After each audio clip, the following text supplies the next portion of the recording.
10 days before Thanksgiving, I heard my loving daughter planning to humiliate me in front of all the guests, declare me insane, and kick me out of my own home.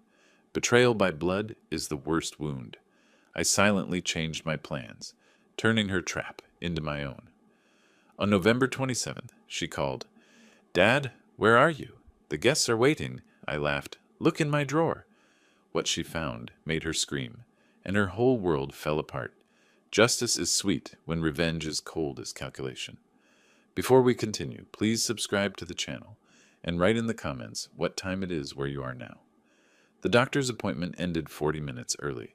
I pulled into my driveway at 3:15 instead of 5, cutting the engine and sitting there a moment in the November heat. Scottsdale in autumn, still pushing 85 degrees, the sun bleaching everything pale. My knees ached from the drive. 68 years of living leaves its marks. I grabbed my keys and entered through the side door, the one that opens into the laundry room, quieter than the front. My shoes came off by habit. Jennifer hated when I tracked dust through the house. Her house now, apparently, though I didn't know that yet. Voices drifted down from upstairs, my office. Jennifer's laugh first, that particular sound she makes when she's pleased with herself. Then Brian's deeper rumble, words I couldn't quite catch. I paused at the bottom of the staircase, hand finding the railing. Oak, solid. I'd refinished it myself 15 years back. Jennifer's voice came clearer now. "Dr. Phillips signed everything. The assessment confirms progressive dementia. By Thanksgiving, we'll have the guardianship hearing scheduled." My hand tightened on the wood. Brian's response carried through the quiet house. "And the house transfer documents? Once he's declared incompetent, you'll have full control. 680,000. We can finally pay off my debts and start fresh." The blood drained from my face. I felt it happen, that cold wash moving down through my chest. Jennifer again, casual as discussing the weather. "The old man doesn't suspect a thing.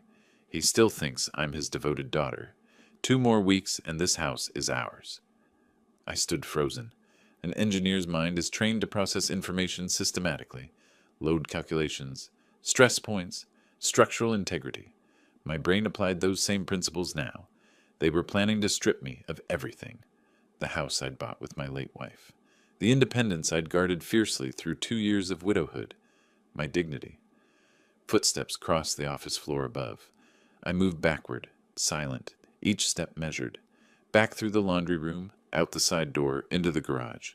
I sat in my car with the door closed and stared at the steering wheel until my breathing normalized.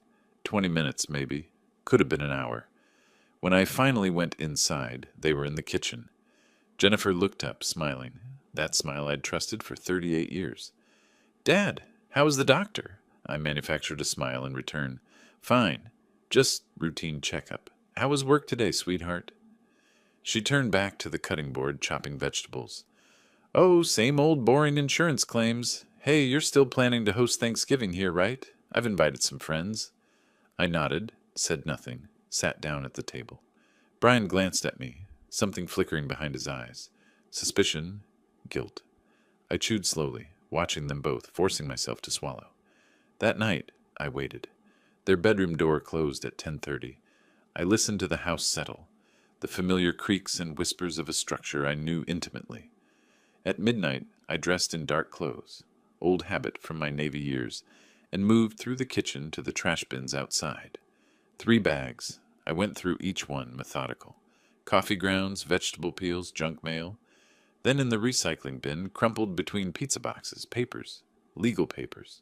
I smoothed them out under my small flashlight, hands shaking despite my efforts at control. Petition for emergency guardianship and conservatorship in the matter of Robert James Gray, an alleged incapacitated person. I sat on the cold garage floor, holding this thing, reading my daughter's handwriting in the margins. One phrase circled in red ink. Subject demonstrates significant cognitive decline and poses danger to self. Lies.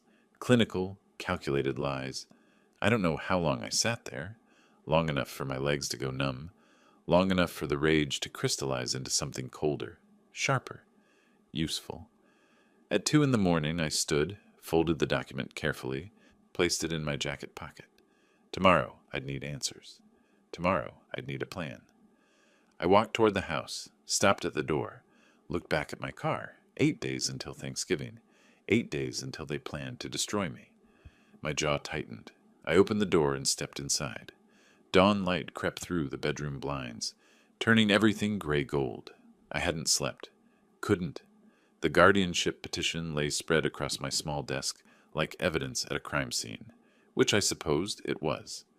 My engineer's mind had been working all night, analyzing, calculating, building solutions the way I'd once built bridges and office complexes. I pulled out a fresh notebook, began writing lists. Assets, vulnerabilities, timeline. The house, my house, valued at $680,000. Jennifer and Brian had lived here rent-free for 2 years. I did the math automatically. $2,000 monthly market rent times 24 months equals $48,000 they owed me. But they weren't planning to pay. They were planning to take everything. The safe in my closet held the real ammunition. I worked the combination, Emily's birthday still after 3 years of her being gone, and pulled out the documents. Deed to the house, in my name only. Bank statements, will. Everything Jennifer and Brian had probably already copied during their 2 years of unrestricted access. They'd had time to prepare. That much was obvious. I spread it all out, cross-referencing the guardianship petition. They had medical records somehow obtained from Dr. Phillips, probably witness statements ready, legal documents prepared in advance. This wasn't impulsive. This was calculated, methodical, almost professional. My engineering background kicked in properly then. Every problem has a solution. Every structure has weak points. If they wanted the house, I'd remove the house from the equation. Simple. Sell it before the guardianship hearing could happen. I pulled out my laptop, searched Arizona guardianship proceedings timeline. The results loaded slowly, rural internet, even in Scottsdale. 2 to 3 weeks after filing, typically. They'd mentioned Thanksgiving as their target date. That gave me 8 days maximum. Maybe less if they'd already filed and I just hadn't been served yet. 2 years, I muttered to the empty room. 2 years I gave them a home, and this is how they repay me. I paused, staring at the petition. Fine. They want to play legal games? I built structures for 40 years. I know about foundations and how to demolish them. At 8 o'clock, I made my first call. Notary Public Office in Phoenix. The woman who answered sounded young, efficient. I requested an emergency appointment to verify property ownership and review my selling rights. She had an opening at 10:30. I photographed every page of the guardianship petition with my phone, uploaded them to an encrypted cloud folder Emily had helped me set up years ago. Then I crumpled the original, exactly as I'd found it, and returned it to the recycling bin. They couldn't know I'd discovered their plan. That was critical. On my notepad, I created a timeline. Today, November 18th to Thanksgiving. November 27th. 9 days. I subtracted 1 for safety margin. 8 days to sell a house. Insane. Probably impossible. But I'd done impossible before. Arizona property law loaded on my screen. I scanned through the sections, legal language I'd learned to parse from decades of construction contracts. There, Clause 33.2.1. Property owner retains full rights to sell until court officially declares incompetence. The guardianship petition wasn't a court order. It was just a petition. I was still in control. Legally, anyway. Jennifer and Brian emerged from the guest bedroom at 9. I'd made coffee, positioned myself at the kitchen table with the newspaper spread before me, the picture of routine. Dad, you okay? You look tired. I glanced up at Jennifer, let my face show appropriate fatigue. Doctor appointment yesterday tired me out. Nothing serious. You two have plans today? Brian watched me with narrowed eyes. You sure you're all right? You seem different. I manufactured a flat smile. Just thinking about Thanksgiving. Big family dinner. Should be memorable. They left for work at 9:30. Brian's truck rumbling down the driveway. I watched through the window until they turned the corner. Then I grabbed my documents and headed for Phoenix. The notary office occupied a strip mall between a nail salon and a tax preparation service. Rebecca Pierce met me in a small conference room, professional in a gray suit, maybe 50. She reviewed my deed with careful attention. Mr. Gray, this deed shows you as sole owner. You have complete right to sell, but such a quick timeline, She looked up at me. May I ask why the urgency? I chose my words carefully. Let's say I've learned my living situation is about to change. I prefer to control that change. Her expression shifted, concern breaking through the professional mask. If someone is pressuring you, no one is pressuring me. My voice came out firmer than intended. I'm making a choice. Can you recommend a real estate attorney who works fast and keeps quiet? She studied me for a long moment, then nodded slowly, pulled a business card from her desk drawer. Mark Jenkins, best realtor in Scottsdale for quick, discreet sales. Tell him I sent you. I took the card, felt its weight between my fingers. Embossed lettering, quality. Back in my car, I sat in the parking lot, phone in hand. 8 days. I dialed the number. 1 ring, 2 rings. Jenkins Realty, this is Mark. I took a breath. Mr. Jenkins, I need to sell my house, and I need it done before Thanksgiving. A pause. That's 9 days away. My voice was steel. I'm aware. Can you do it or not? Mark's voice still echoed in my head. I can have 3 serious buyers by tomorrow if the price is right. Tomorrow. The word tasted like possibility. I sat in the parking lot outside Rebecca Pierce's office building, staring at the business card she'd given me. Estate attorney, her note had said. Someone who understands urgency. The dashboard clock showed 3:40.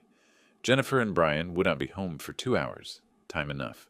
The office was small, second floor of a converted brownstone. Rebecca met me in the conference room, younger than I'd expected, maybe 40, sharp eyes behind frameless glasses. I spread the photographed guardianship documents across her table. She read in silence, her expression darkening with each page. Finally, she looked up. Mr. Gray, this document claims you have advanced dementia. Wander at night. Forget to eat. It's signed by a Dr. Phillips. Did you ever see this doctor? Never met him. The words came out harder than intended. But he signed papers saying I'm incompetent. How is that legal? It's not. It's fraud. She tapped the petition. But proving that takes time they're not giving you. I leaned forward. What's my move? Legal move? Rebecca didn't hesitate. Sell everything, today, tomorrow at latest, convert to liquid assets, disappear the house from under them. It's yours. You have every right. She photographed each page, building her own file, promised absolute confidentiality. Then she had me sign something. Limited power of attorney, she called it. Insurance policy if Jennifer moved faster than expected, if I became unavailable. The word hung in the air between us. How narrow is my window? I asked. She pulled up court filing records on her laptop, scrolled through recent submissions. No petition filed yet with the court system. They're probably waiting until after Thanksgiving to ambush you. She looked at me over the screen. That gives you maybe 10 days. Maximum. 10 days. Less than 2 weeks to dismantle a lifetime.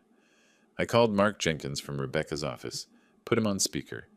Mr. Gray. His voice filled the small room. Good timing. I already have an interested investor from California. Cash buyer, wants quick close.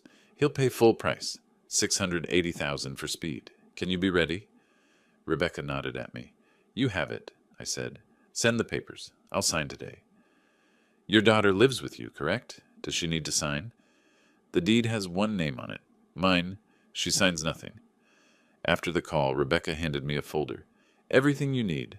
Sale authorization, new account numbers, my direct line. Keep this hidden. I took it, felt its weight. Not just paper.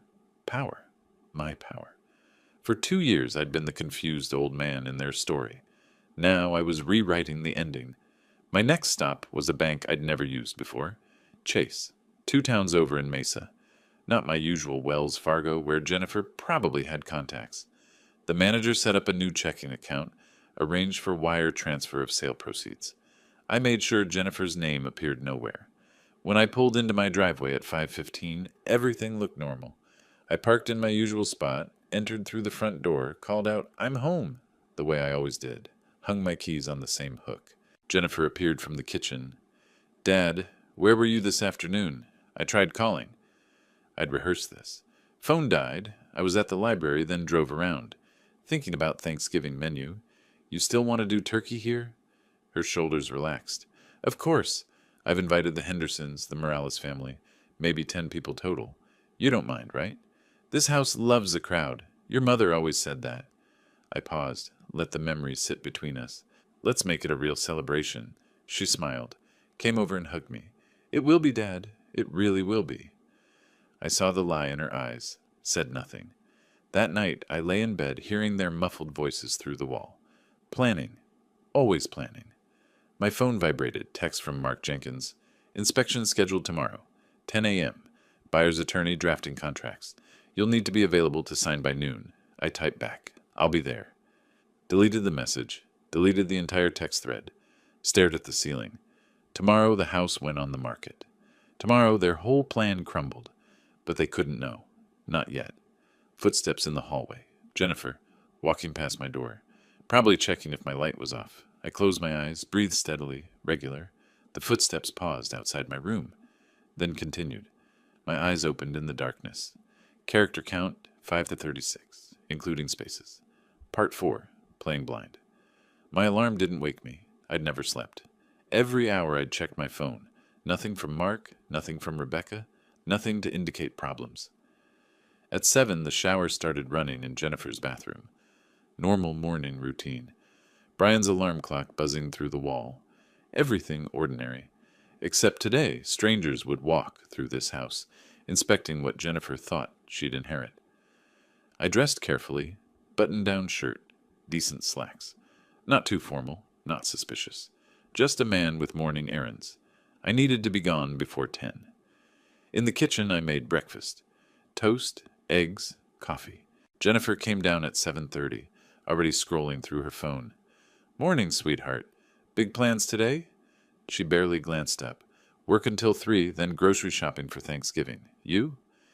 Errands in town. Maybe lunch with old colleague from the firm. I buttered my toast slowly. Tom Bradley, you remember Tom? We worked the Henderson Tower project together. She wasn't listening. At 9:40, I met Mark Jenkins at a coffee shop 3 blocks from the house. The inspector sat with him, middle-aged guy with a clipboard, professional demeanor. I handed over my house key, reviewed the inspection checklist, signed preliminary agreements. Buyer loves the neighborhood, Mark said. Deal is solid. He's motivated. Good. I watched the inspector head toward his truck, toward my home. Keep it quiet. Always do. By noon, I sat in Mark's office signing the final documents. Purchase agreement, disclosure forms, transfer authorization, closing statement, $680,000.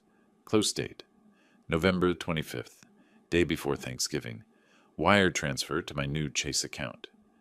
Mark looked at me across his desk. You're sure about this timing? Completely sure.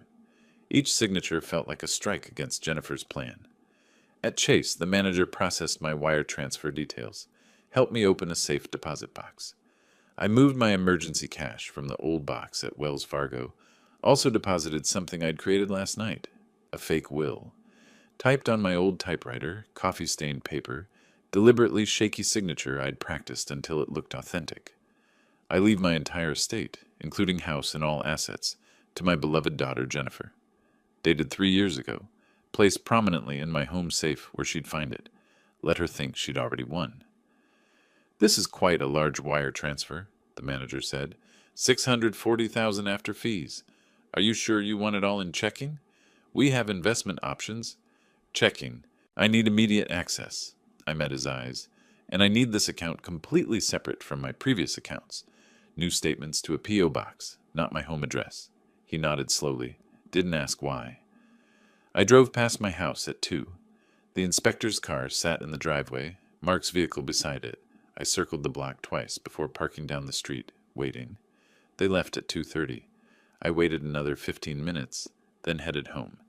Jennifer was in my study when I walked in. Going through my desk drawers, she jumped when she heard me. Oh, Dad, I didn't hear you come in. I was just... She gestured vaguely at the desk. These Thanksgiving invitations need stamps, and I thought you kept them here.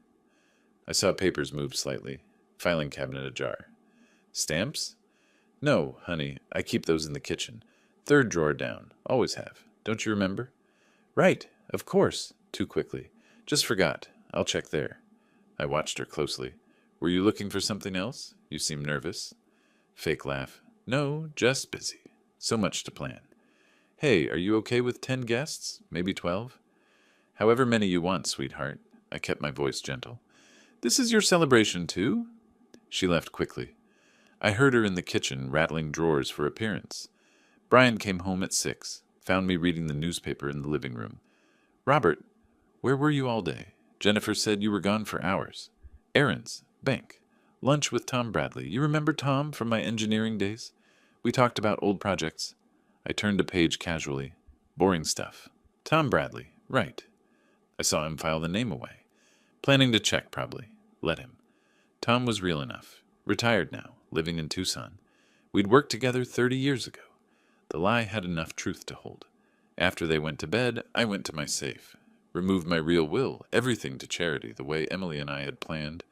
Replaced it with the fake. Placed it where Jennifer would see it immediately if she searched again. Which she would. Late that evening, I heard her voice through the wall. On the phone, words carrying in the quiet house. Found his will in the safe. Everything to me, just like Mom promised. The house, the accounts, all of it. Pause. Laughter. No, he's clueless. Still planning the turkey menu. I stood in the hallway listening. My phone vibrated. Text from Mark Jenkins. Closing confirmed. Wednesday at 2 p.m. Buyer's funds already in escrow. This is happening. Wednesday at 2, the house became someone else's. Wednesday at 2, Jennifer's plan died. But tonight, she was celebrating her inevitable victory. I typed back, see you Wednesday. Deleted it. Walked toward my room. Past Jennifer's door. Her voice again. By Friday, we'll have him declared incompetent. The attorney said it's a formality. My hand tightened on the doorknob. Friday. They were moving faster than I'd thought. I stepped into my room. Closed the door silently. Tomorrow was Sunday. Monday, Thanksgiving prep. Tuesday, last-minute details. Wednesday. Wednesday changed everything. I hadn't turned on the lights. Moving through pre-dawn darkness like a ghost in what was no longer my home. 2 suitcases waited by my bedroom door. Clothes, documents, photos of Emily, the essentials of a man who'd learned to travel light. The closing happened Wednesday. The wire transfer hit my account Thursday morning. $640,000. Clean. Final. Irreversible. Now came the hardest part, walking away. I checked my watch. 5:47. Jennifer and Brian wouldn't wake for another hour. Plenty of time. The suitcases felt lighter than expected as I carried them downstairs. I paused at the bottom, listening to the house settle around me. Every creak familiar. 40 years of memories in these walls. The banister Emily had wanted replaced. The hardwood floors we'd refinished together. The kitchen where Jennifer took her first steps. I filed the memories away. Kept moving. My study waited in darkness. I opened the desk drawer, the one Jennifer had searched twice this week, and placed an envelope inside. On it, written in clear block letters, Jennifer, read this. Inside, the note I'd written by lamplight an hour earlier. You wanted documents? Here's the only one that matters. Purchase agreement, November 24th, 2024. The house is no longer mine, which means it's not yours either. I hope your Thanksgiving plans work out exactly as you designed them. The father you wanted to declare insane. I'd attached a copy of the sale contract. Dated, signed, notarized. Before sealing the envelope, I photographed everything with my phone. Insurance, evidence, proof of my state of mind at this moment. Calm, rational, deliberate. At 6:15, I loaded the suitcases into my trunk, started the engine, let it warm. Looked back at the house one final time. Dark windows, silent walls, the porch light Jennifer had forgotten to turn off last night. I backed out of the driveway, didn't look in the rearview mirror. Phoenix was still sleeping when I reached downtown. The Hilton Garden Inn desk clerk looked surprised to see anyone checking in at 7:30 on Thanksgiving morning. That's unusual, she said, cheerful despite the early hour. Family gathering later? I managed a slight smile. Something like that. Though I won't be attending, which is exactly the point. She looked confused, but maintained her professionalism. Well, enjoy your stay, Mr. Gray. How long will you be staying, sir? As long as it takes. I paid cash for 3 nights up front. The room was standard. Desk, chair, bed, window overlooking the city. I unpacked methodically. Hung clothes in the closet. Arranged medications on the bathroom counter. Plugged in phone charger.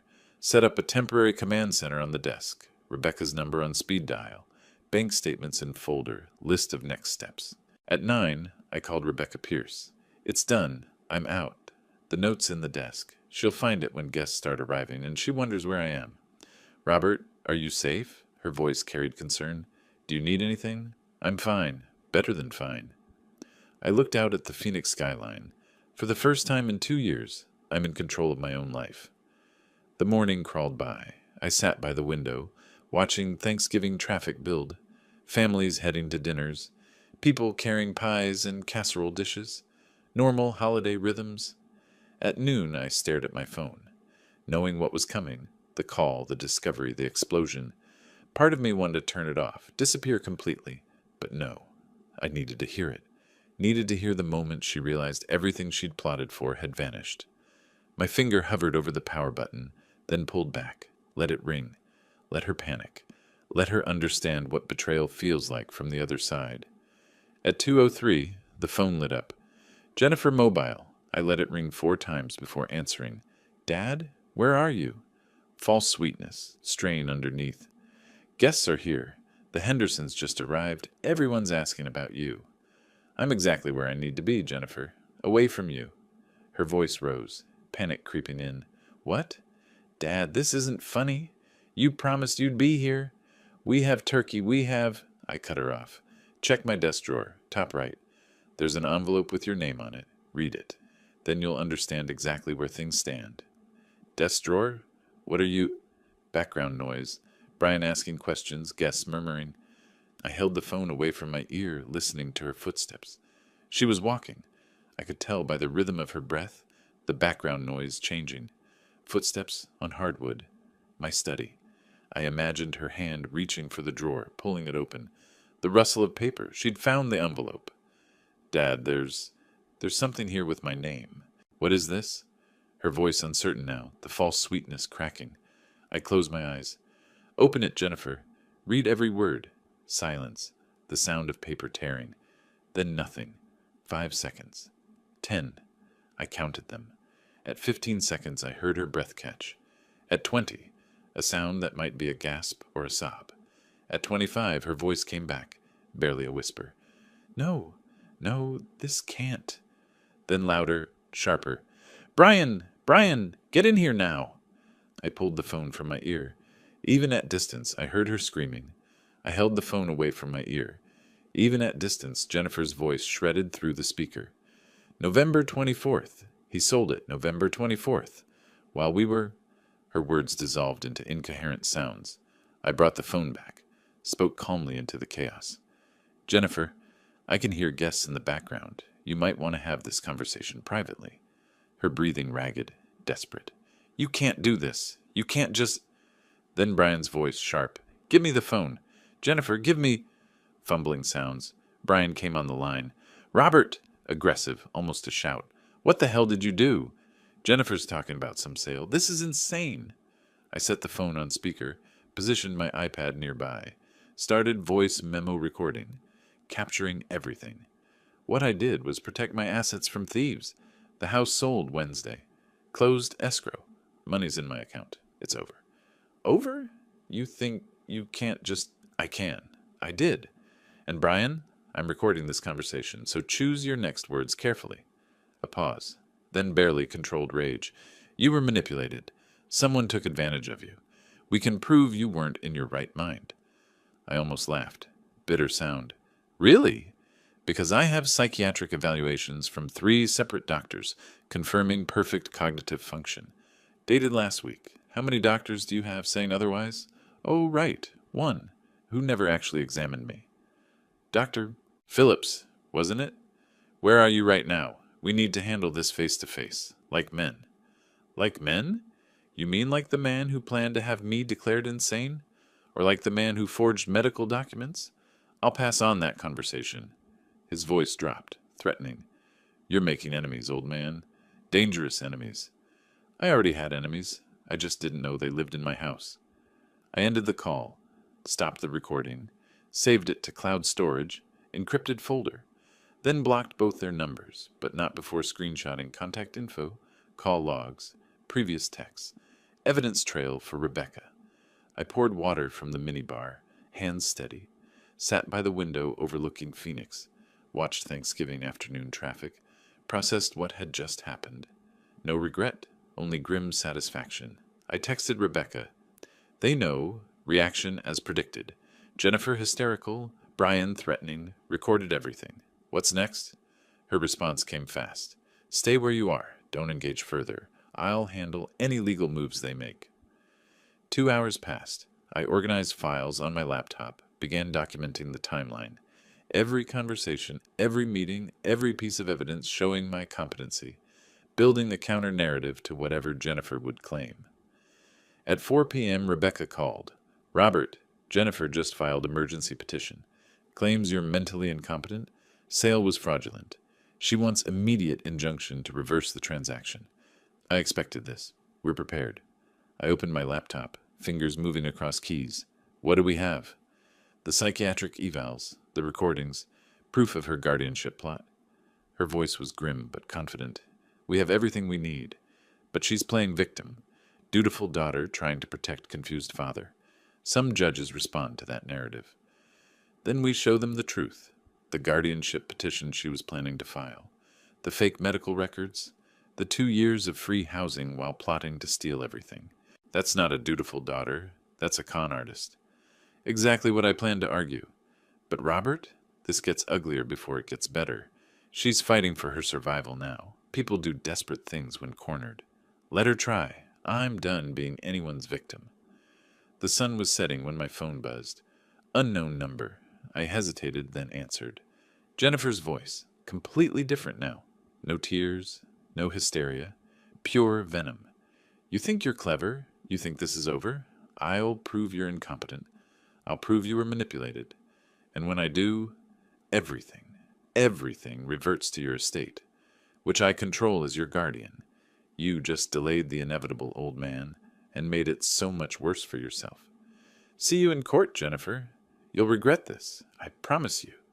I hung up, blocked the unknown number, but her words echoed in the quiet hotel room. Evening settled over Phoenix. I stood at the window, watching city lights blink on. My phone lay silent on the desk, all hostile numbers blocked.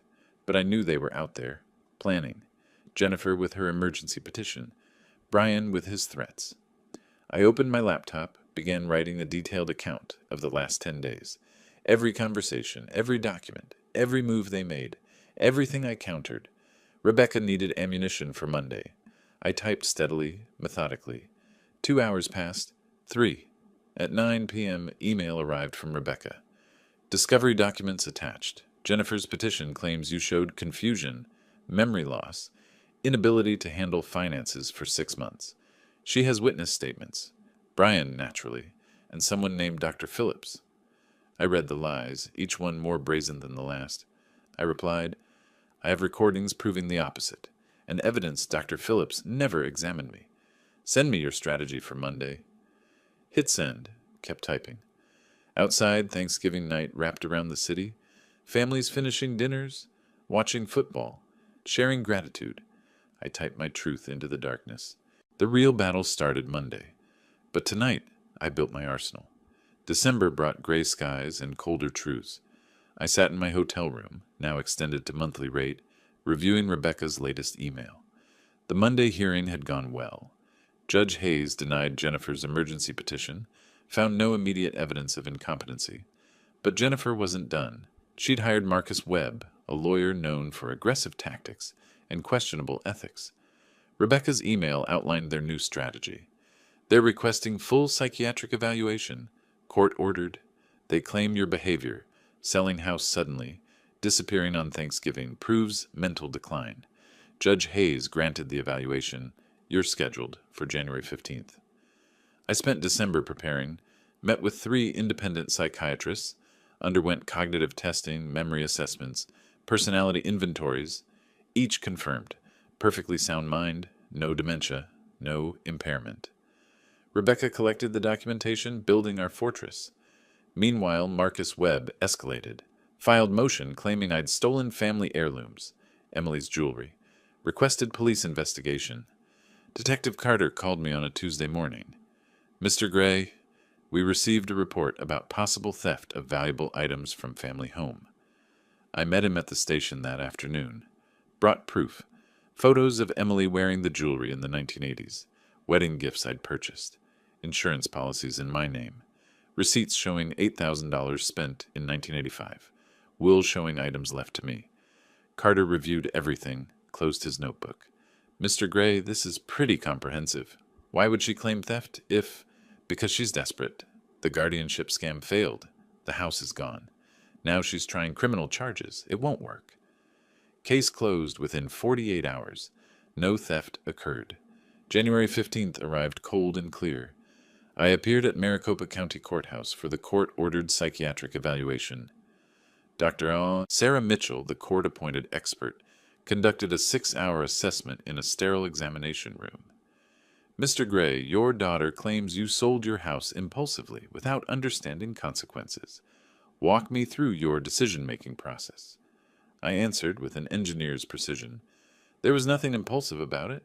On November 17th, I discovered my daughter and son-in-law planning to have me declared incompetent through fraudulent medical documents. I verified my legal rights, consulted an attorney, and executed a lawful sale of my property. That's not confusion. That's self-preservation. You recorded conversations without their knowledge.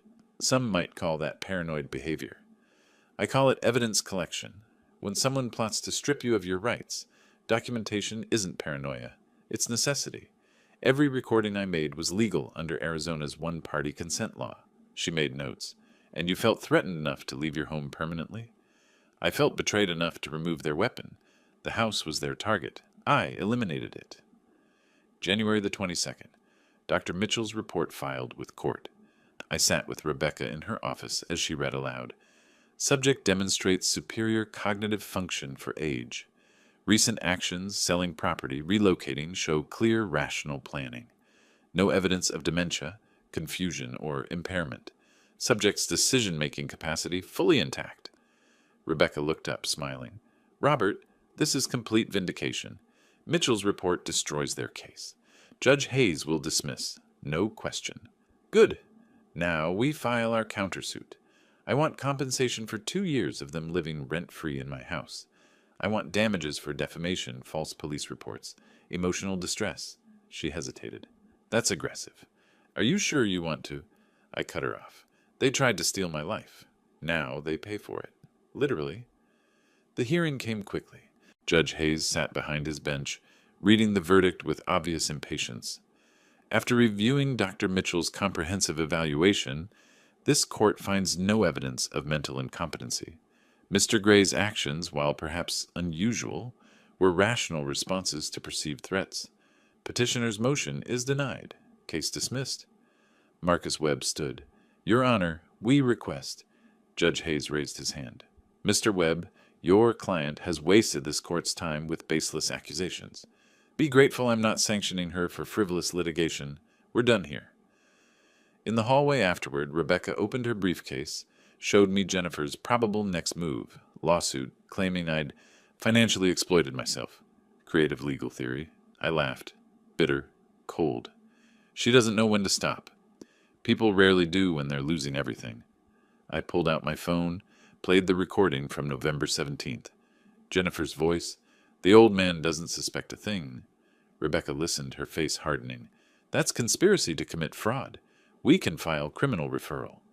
Do it. No more defense. Only offense now. I walked out of the courthouse into January cold. Judge's dismissal should have felt like victory. Instead, it felt like intermission. My phone buzzed. Unknown number. Mr. Gray? This is Officer Linda Martinez, Phoenix PD. We received a report that you've been making threatening calls to Jennifer Thompson. She's filed for restraining order. We need you to come to the station for questioning. I stopped walking, stood on courthouse steps.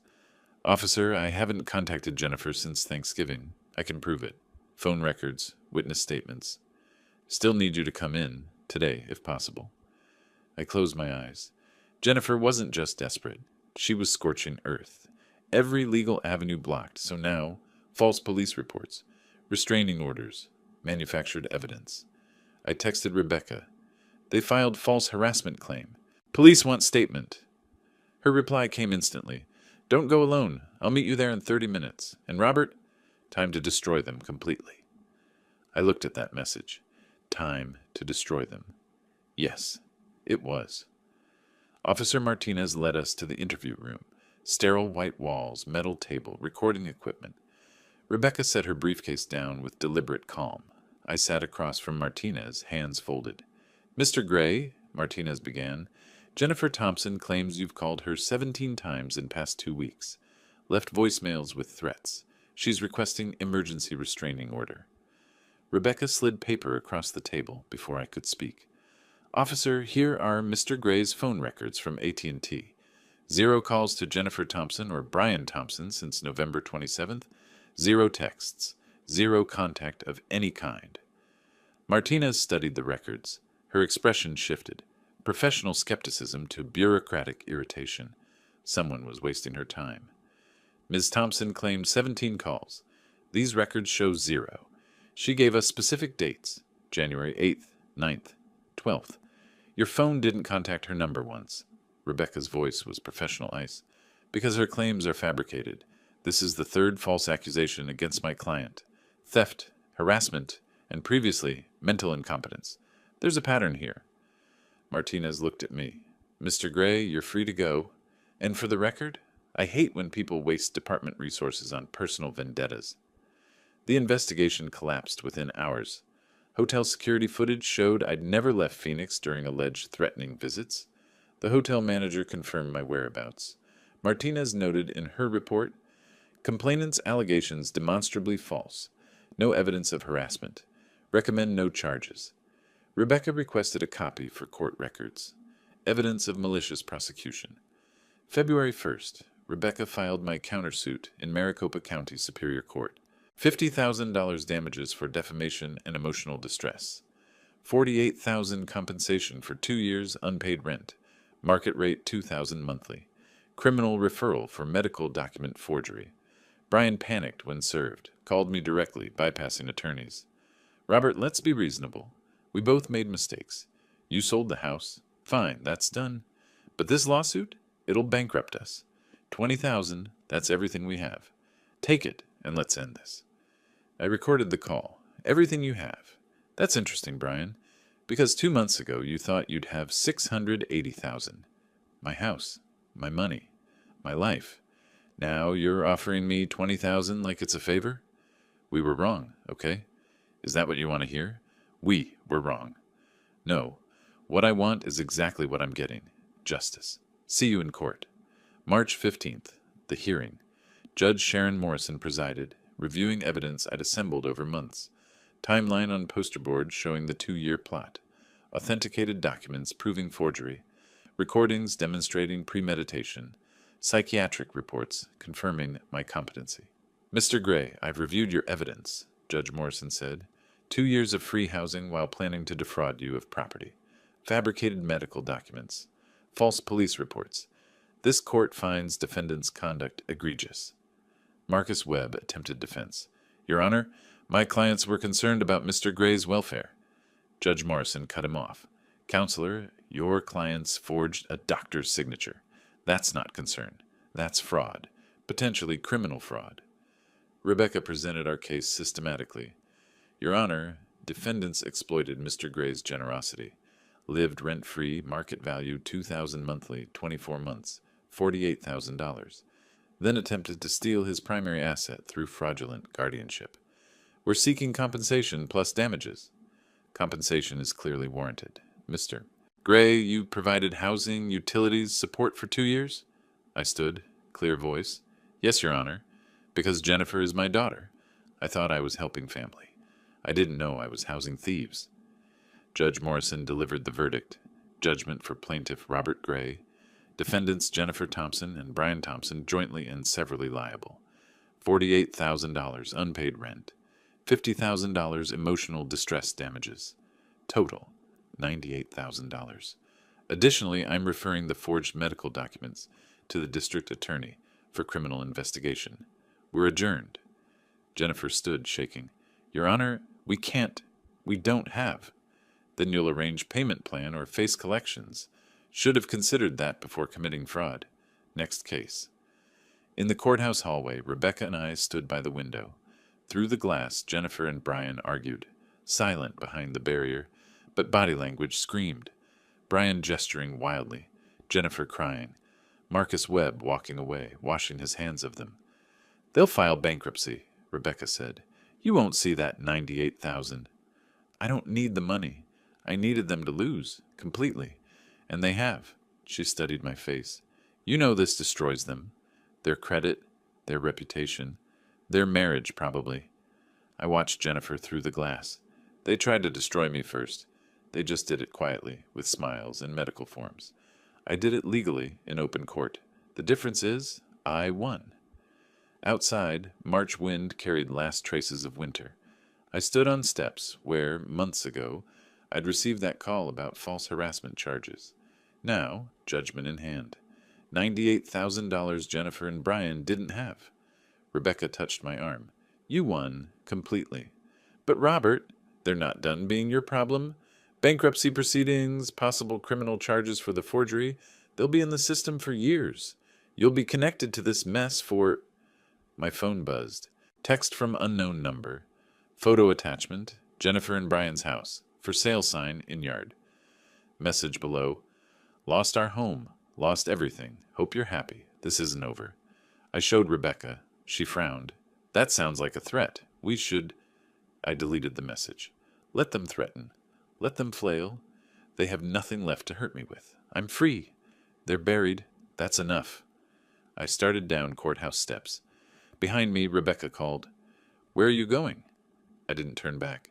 To find a house. In Sedona, maybe. Somewhere peaceful. Somewhere far from people who lie with smiles. I reached the bottom step. Kept walking. The war was won. Time to build something new. April arrived with brutal clarity. I sat in my Sedona rental, modest one-bedroom, mountain views, temporary shelter, while I searched for permanent home. Reading the bankruptcy filing Rebecca forwarded. Jennifer and Brian. Chapter 7. Total liabilities. $340,000. Assets. Virtually nothing. The $98,000 judgment I'd won sat atop their debt pile like a crown on ruins. Rebecca's email, they'll discharge most of it. You might recover 10 cents on the dollar, maybe less.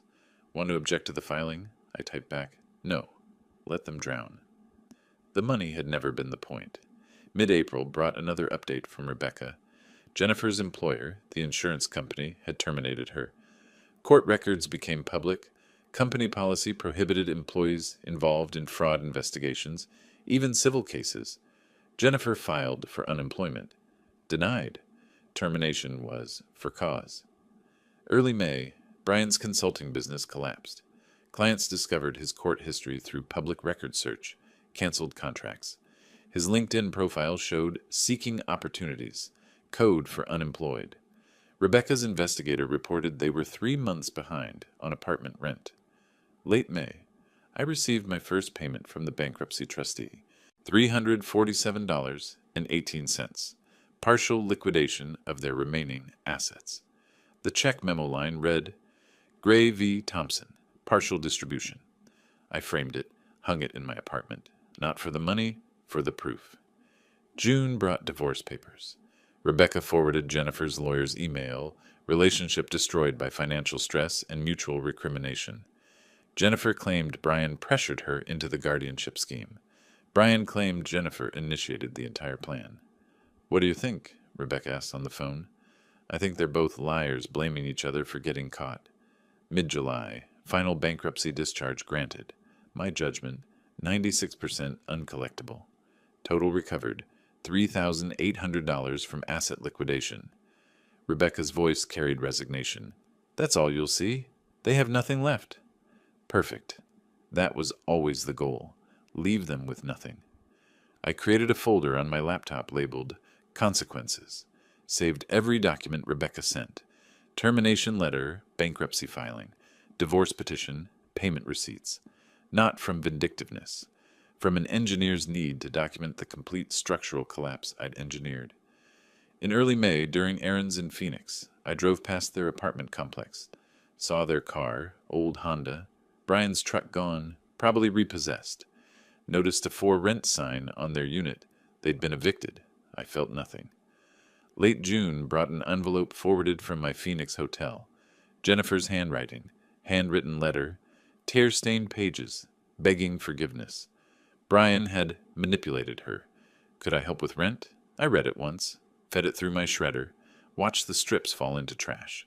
I started house hunting seriously in July, toured 5 properties, focused on small, efficient homes. No room for guests. No space for people who claimed to be family but acted like predators. Each time a bankruptcy payment arrived, 3 total, April, May, July, I donated an equivalent amount to elder abuse prevention charity. 347 became 350.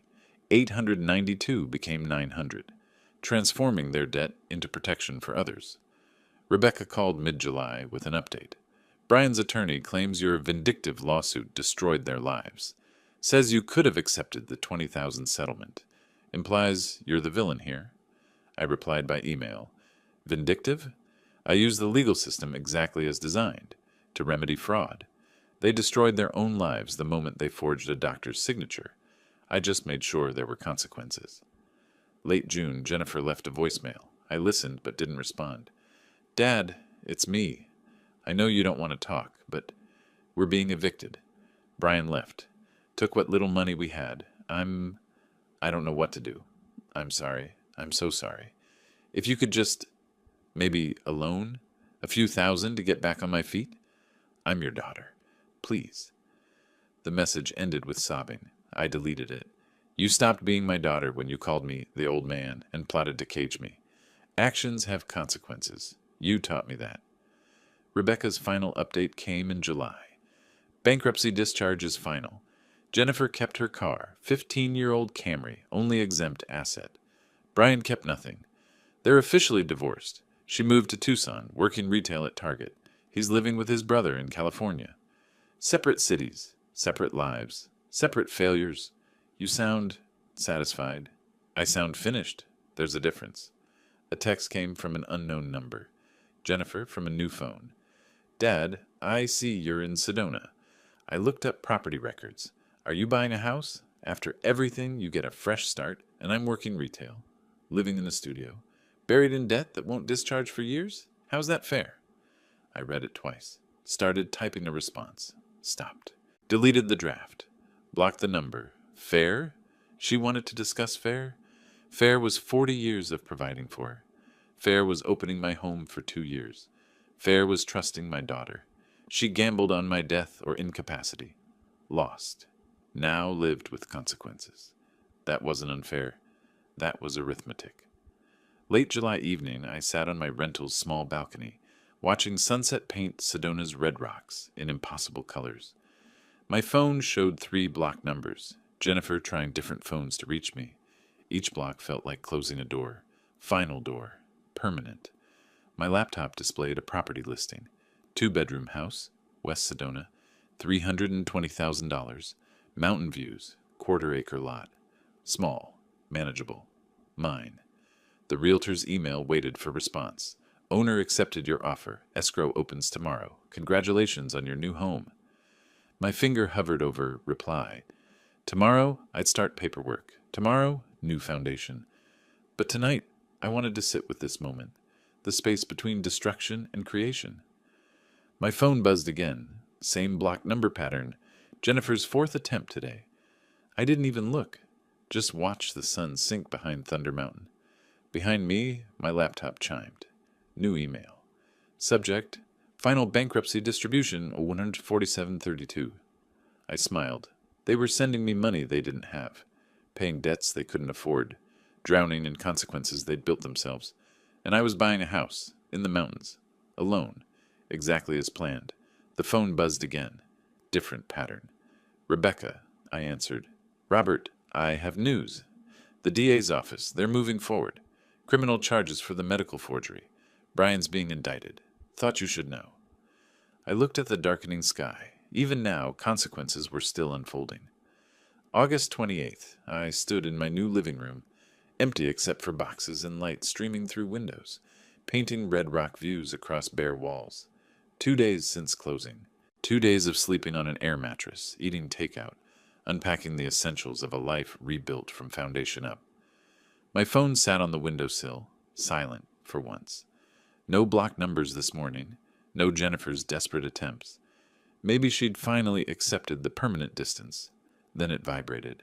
I picked it up, expecting Rebecca with final escrow documents. Instead, notification from Wells Fargo. Wire transfer received, 2,400 bars. From Jennifer Thompson. Memo. Final payment. Sold car. Please forgive me. I stared at the notification. Felt nothing. Transferred the money to Arizona Elder Abuse Prevention within minutes. A text arrived from unknown number. Jennifer, yet another new phone. Dad, I sent everything I have. $2,400. I sold my car. I'm taking the bus to work now. I need you to know. I'm sorry. Can we talk, please? I read it. Didn't respond. Screenshot it. Sent to Rebecca with message. Document this. Evidence of continued contact attempts. Afternoon brought furniture delivery. Simple pieces, quality construction, everything chosen for one person's comfort. I directed movers, arranged my bedroom, set up a small office, created space that was entirely mine. No guest room, no accommodation for family, just my sanctuary. Evening, I sat on the back deck watching sunset over red rocks. Phone buzzed. Another text from Jennifer. I see you read my message. I know you did. Just one conversation.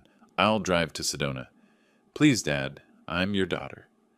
My thumb hovered over a block contact button. I pressed it. Then went into phone settings. Blocked all unknown numbers. Created whitelist, Rebecca Doctor, utility companies, contractors.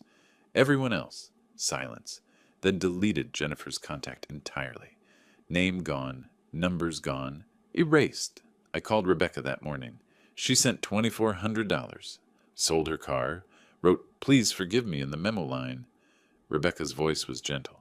Robert, that's significant sacrifice. She's working retail, has no car now, probably walking or busing to work. Maybe she's genuinely... I cut her off. Genuinely sorry she got caught. Genuinely sorry she lost. Not genuinely sorry she tried. I'm donating it to Elder Abuse Prevention. Let it protect someone else. You're sure? Last chance to build a bridge. I'm not in the bridge business anymore. I build walls now, strong ones. The furniture delivery guy was cheerful, setting up my couch. Nice place. You retiring here? Family nearby? I arranged cushions. Retiring, yes. Family? No, just me. Solo living, freedom, right? No one telling you what to do. I managed a slight smile. Exactly. No one taking what's mine, either. At sunset, standing on my deck, I read Jennifer's text, aloud to myself. I'm your daughter. Present tense, as if that's still true. As if signing fake medical documents, plotting guardianship, stealing 2 years of my life, as if none of that severed the relationship permanently. I deleted the contact. You were my daughter. Past tense. You chose to end that. I'm just honoring your choice. Rebecca called that evening. Robert, Brian's indictment came through. 2 counts. Forgery, attempted fraud. Trial probably next spring. Jennifer might be called as witness. Will you attend? No, I don't need to see him in handcuffs. The legal system is handling it. I'm done watching them suffer. I'm not interested in their pain, only my peace. So this is really over? You're closing this chapter? I closed it when I blocked her final number. Now I'm just living the epilogue. I unpacked boxes methodically. Clothes in closet. Dishes in kitchen. Photos of Emily on the mantel. But no photos of Jennifer. I'd removed her from the narrative of my life, visually and emotionally. Set up my home office. Laptop on desk facing window view. Files organized. Rebecca's number on speed dial. Legal documents in fireproof safe. Maintaining structure. Maintaining control. Maintaining victory. I walked the property boundary at sunset. Quarter acre of red rock landscape. Pinon pines. Silence. Felt weight lifting from my shoulders. This was the first home in 5 years that was truly safe. No plotters. No predators. No family pretending love while planning theft. One final symbolic act. I took the old house key from Phoenix, kept in my pocket since November, walked to the deck edge, and threw it into the canyon below. watched it disappear into brush and rock. Last physical connection to the betrayal, gone. My phone buzzed one final time. Jennifer from yet another number. Dad, please, I'm begging. I have nothing. No car, no savings, no family. You're all I have left, one chance. That's all I ask. I read it, felt the pull, old instinct, father protecting daughter, then remembered November 17th, her voice saying, "The old man doesn't suspect a thing." Remembered the fake medical papers. Remembered 2 years of lies. I didn't block this number. Instead, typed my response, first direct message to Jennifer in 9 months. You have exactly what you built, so do I. The difference is, I built mine on truth. Goodbye, Jennifer. Sent it. Immediately blocked the number. Turned off the phone completely. Stood on the deck. Breathed. It was finished. The sun dropped behind Thunder Mountain, taking the last light with it. I stood on my deck, my house, my life, watching stars emerge over red rock spires. Somewhere in Tucson, Jennifer was probably crying. Somewhere in Los Angeles, Brian was probably meeting with his criminal attorney. I felt nothing about either scenario. Not satisfaction, not pity. Nothing. They'd become strangers. Expensive strangers who'd taught me valuable lessons about trust and consequences, but strangers nonetheless. My phone stayed off. Would stay off until morning, maybe longer. In the kitchen, boxes still needed unpacking. In the bedroom, pictures needed hanging. In the office, files needed organizing. All of it, mine to handle, mine to build, mine to protect. No one to betray me. No one to plot against me. No one to call me the old man while forging documents with my name. I walked inside, locked the door, set the alarm, new system, new codes. No one else had access. Stood in the center of my empty living room, listening to the silence. Perfect silence. Tomorrow, I'd unpack more boxes. Next week, I'd explore Sedona trails. Next month, maybe join a woodworking class. The future stretched ahead. Mine to design, mine to build, mine to live. I'd started this story as a victim, ended it as an architect. They'd tried to bury me in paperwork and lies. Instead, I'd buried them in consequences and risen above the wreckage. The war was over. I'd won. Not because I destroyed them, though I had, but because I'd built something they could never touch, a life without them. I turned off the lights. The house settled around me. Safe, secure, silent, mine. If you like this story, please like this video, subscribe to the channel, and share your impressions of the story in the comments. To listen to the next story, click on the box on the left. Thank you for watching.